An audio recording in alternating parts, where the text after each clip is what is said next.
जोहार द आवाज न्यूज में आपका स्वागत है। मैं हूं आपके साथ कुमारी इच्छा भारती। इस वक्त मैं मौजूद हूं कर्रा अंचल कार्यालय में, जहां पे सीओ हटाओ की जनता के द्वारा मांग की जा रही है। सीओ हटाओ जमीन बचाओ को लेकर के यहाँ एक उग्र आंदोलन आदिवासी लोगों के द्वारा किया जा रहा है। आप देख सकते हैं हमारे पीछे आदिवासी लोगों का काफी बड़ा समूह जो है यहाँ पे इस विरोध में शामिल हुआ है। हम यहाँ पे डायरेक्ट यहाँ के कुछ लोगों से जुड़ेंगे और बातचीत करेंगे कि क्या जो है यहाँ का पूरा मामला है। हमारे साथ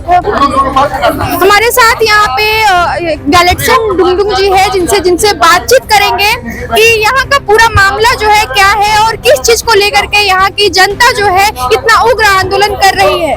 देखिए, यह जमीन का मसला है। आपको पता होगा हमारे पूर्वज जमीन की लड़ाई ही उनकी शुरुआत हुई जब ब्रिटिश हुकूमत यहाँ पर आया।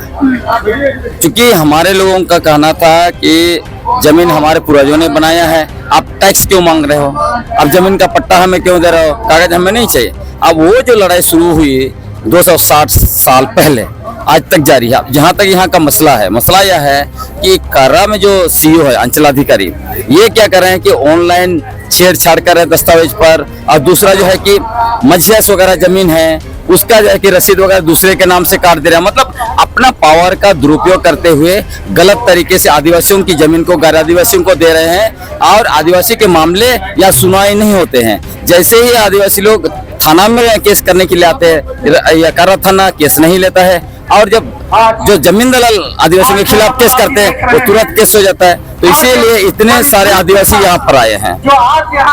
तो पूरा मामला यहाँ का यही है कि जमीन जो है आदिवासी की जमीन गैर आदिवासियों को मतलब बेच दी जा रही है, और इसलिए यहाँ का जो सीईओ है वो उसमें पूरी तरीके से सम्मिलित है। गैर आदिवासियों को पूरी तरीके से सहयोग किया जा रहा है। बिल्कुल बिल्कुल बिल्कुल वही मामला है।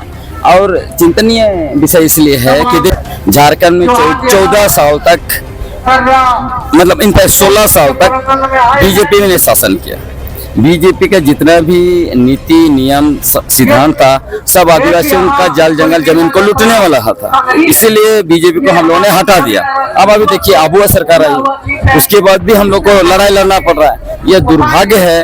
और जो भी नेता हैं अबुआ सरकार, वो भी जो है कि कहीं रैली में शामिल हो रहे हैं, कहीं धरना में हो रहे हैं। जब भाई आपकी सरकार हो तो आपको क्यों ये करना पड़ रहा है? आप सोचिए कि अबुआ सरकार में एक सीईओ को नहीं हटाया जा पा रहा है, तो फिर क्या करेंगे? तो हम लोग को समझ में नहीं आ रहा है आखिर कौन ऐसी ताकत है, कौन ऐसी ताकत है जिसके बदल एक सीईओ पूरे आदिवासियों को नचा के रख दिया है। तो ये तो चिंतनीय विषय है ना। तो यहाँ पे अबुआ सरकार है, झारखंड में लोगों का अपना आदिवासी सरकार को चुना है, उसके बावजूद भी यहाँ पे आदिवासियों की जल जंगल जमीन जो है वो यहाँ के दलालों के द्वारा धड़ल्ले से बेची जा रही है। इसको लेकर के लगातार आदिवासी संगठन के द्वारा लगातार आंदोलन किया जाता है, लेकिन इसकी सुनवाई जो है कहीं नहीं सुनी जाती है। और इसको लेकर के संघर्ष जो है वो आदिवासियों का लगातार चलता रह जाता है।